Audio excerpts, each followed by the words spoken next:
Aloha everybody, and welcome back to the Kilauea Eruption and Leilani Estates update for November 14th, 2018.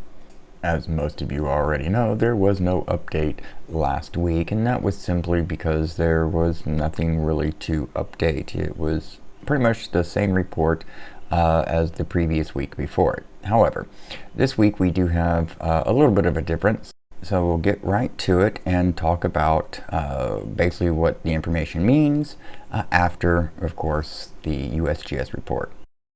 The USGS reports for Tuesday, November 13th, 2018 at 1:37 p.m. Hawaii Standard Time. Kilauea Volcano, current volcano alert level, advisory, current aviation color code, yellow. The activity summary is as follows. Kilauea volcano is not erupting. Rates of seismicity, deformation, and gas release have not changed significantly over the past week. Deformation signals are consistent with refilling of the Middle East Rift Zone. Observations are reported as the following. HVO monitoring during the past week shows low rates of seismicity at the summit and East Rift Zone. Earthquakes continue to occur primarily at Kilauea Summit area and South Flank, with continued small aftershocks of the magnitude 6.9 quake on May 4th, 2018. Seismicity remains low in the lower East Rift Zone. In the East Rift Zone, tilt meters near Pu'u'o and farther east reveal no change over the last week. At the summit, tilt meters have also shown little change this week, with the exception of a small DI, deflation-inflation, event. Sulfur dioxide gas emissions at the summit averaged 50 tons per day as reported on October 24th and 75 tons per day at Pu'u'o on October 23rd. There was no sulfur dioxide detected by our instruments in the lower East Rift Zone. Hazards are still present in the lower East Rift Zone eruption area and at the Kilauea Summit.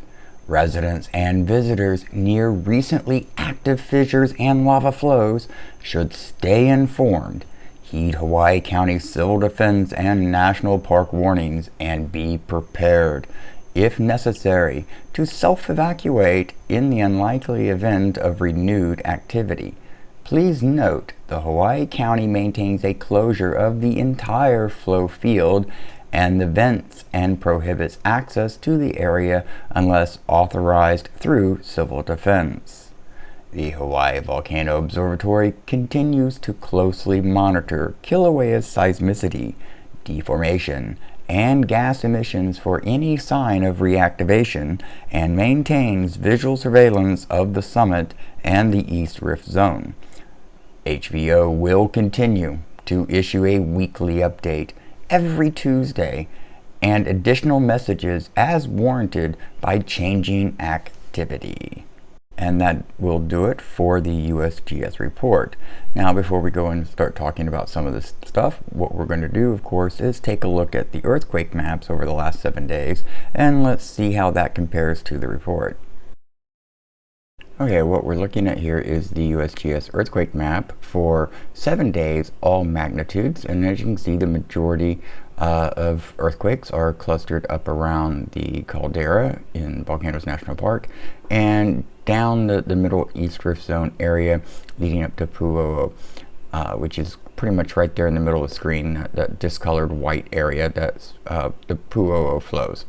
And that's considered the Middle East Rift Zone. So the greatest earthquake was a 2.5, and it was back on the 11th.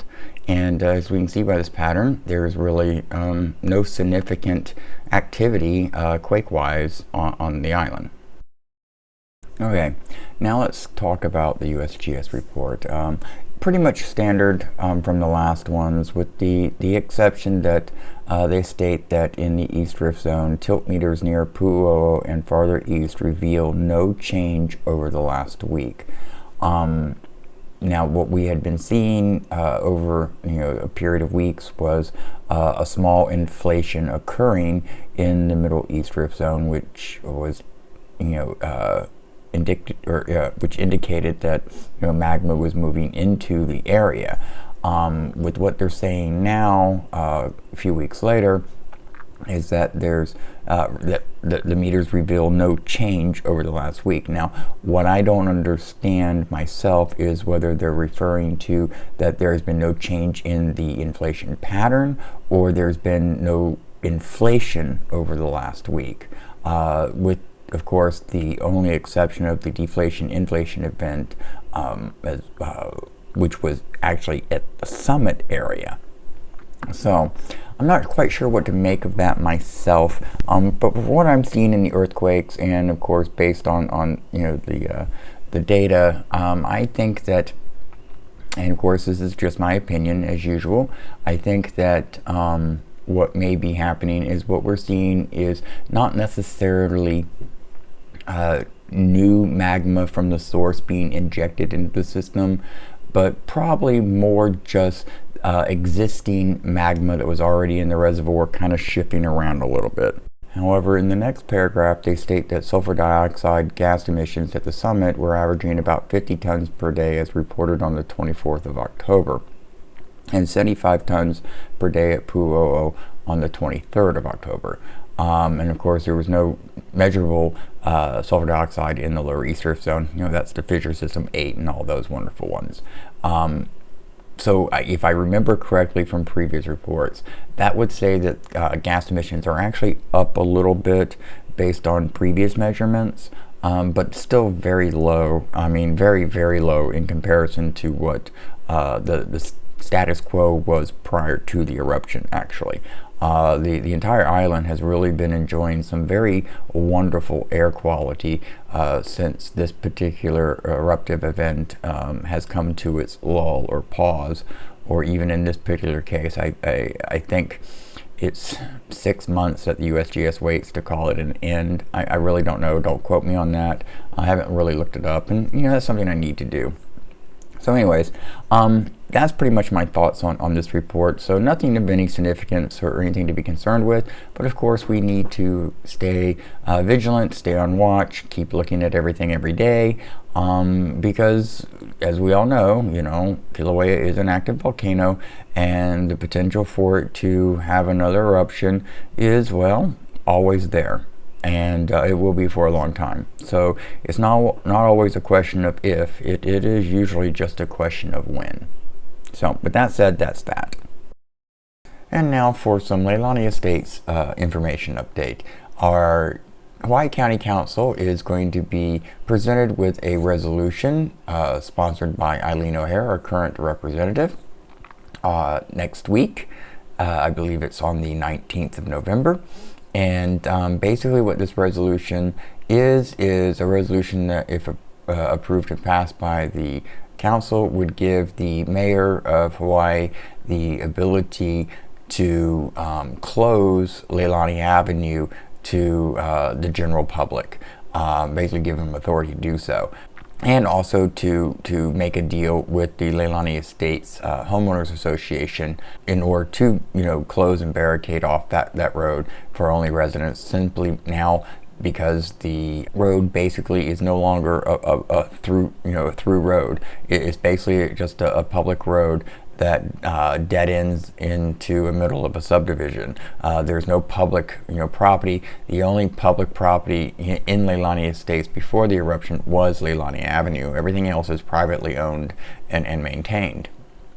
So basically the mayor didn't have the approval to shut down the road, didn't have the authority, I guess, based on this resolution. So this gives basically will give him the approval to do so if needed, and this would be temporary, of course, until other provisions are made or the road is pushed through.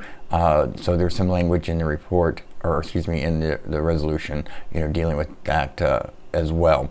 However, there's no wording in here that I can see that basically transfers any type of ownership or management or anything like that to the Leilani Community Association or anything of that nature. But it does have language that does say the mayor would have the ability to make some type of deal with the association dealing with Leilani Avenue.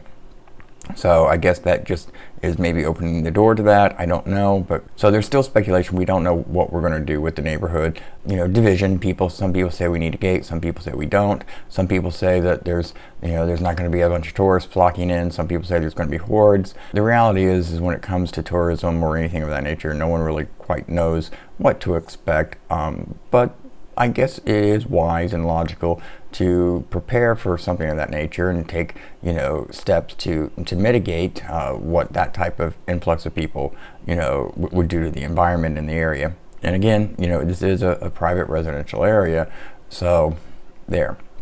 Okay, I just wanted to basically bring that stuff up, let y'all know what was going on there, and that'll pretty much wrap it up for this Kilauea eruption update. Don't forget to check out the links in the description for my Redbubble.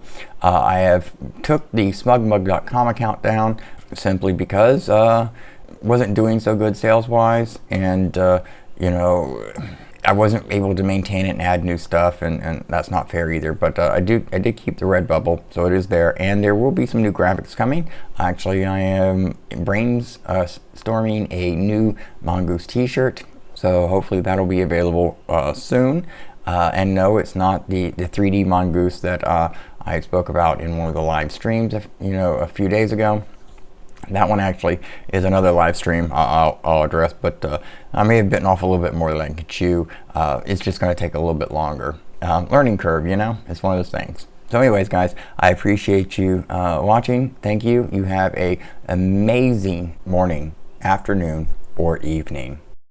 This has been the Kilauea Eruption and Leilani Estates update for November 14th, 2018.